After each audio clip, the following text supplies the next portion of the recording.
Hello friends, আমি রিয়া। আমার নতুন একটি ব্লগে তোমাদের সকলকে ওয়েলকাম জানাচ্ছি। দেখো, এই চার্চটা তোমরা হয়তো অনেকেই দেখেছো বা অনেকেই আছো যারা দেখোনি। চলো এই চার্চ সম্পর্কে একটু তোমাদেরকে বলি। নদিয়া জেলার সগুনা চেকপোস্টে এই চার্চটি অবস্থিত। এই চার্চের কাছে কিন্তু আমার ননদের বাড়ি। গত 1 জানুয়ারির দিনকে আমার ননদকে আমি দেখতে গিয়েছিলাম। আমি কিন্তু চার্চে যাওয়ার উদ্দেশ্যে সেখানে যাইনি, কিন্তু ফেরার পথে দেখলাম চার্চটি খোলা রয়েছে। জানো তো, প্রত্যেক বছর 25শে ডিসেম্বরে না এই চার্চে মেলা হয়। সেখানে কিন্তু বহু মানুষের আনাগোনা হয় সেই মেলাতে, মানে অনেক ভিড় হয়।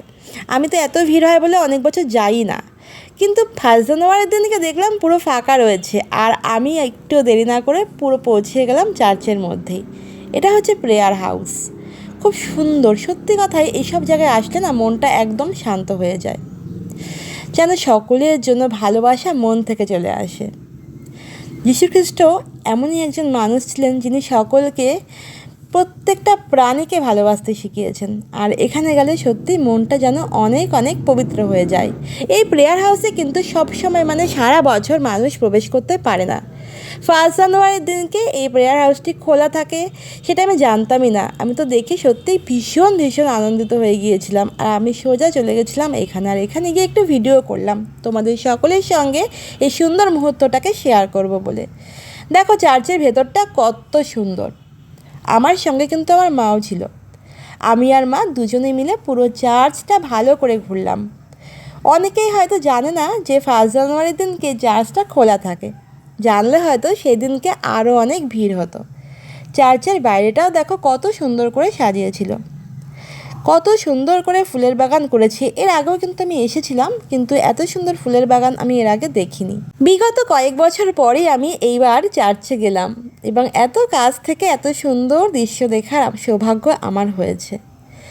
চার্চটা ভালো করে বাইরের দিকটা ঘুরে ঘুরে দেখছিলাম, আর দেখতে দেখতে পুরনো অনেক কথাই আমার মনে চলে আসছিল। কারণ ছোটোবেলায় আমি অনেকবারই চার্চে গিয়েছি, তখন কিন্তু এত সুন্দর করে চার্চটা সাজানো ছিল না। দেখো ফুল গাছগুলো কত সুন্দর। আমি কিন্তু রাতের বেলা গিয়েছিলাম, দিনের বেলা গেলে হয়তো আরও সুন্দর করে ভিডিওগুলো করতে পারতাম। এই জায়গাটা কিন্তু কাছ থেকে দেখতে অনেক বেশি সুন্দর লাগছিল।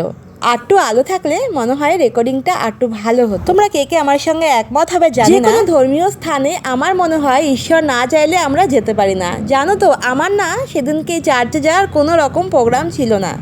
হঠাৎ করেই আমি চলে গিয়েছিলাম।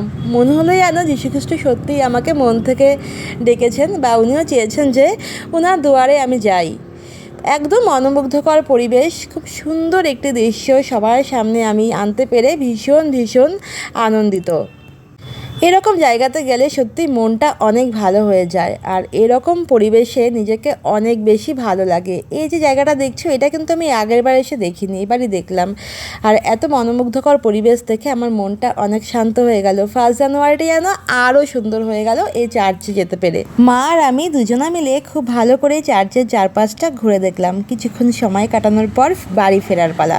বাড়ি ফেরার সময় দুজনে মিলে জমিয়ে ফুচকা খেলাম, তারপর বাড়ির উদ্দেশ্যে রওনা দিলাম।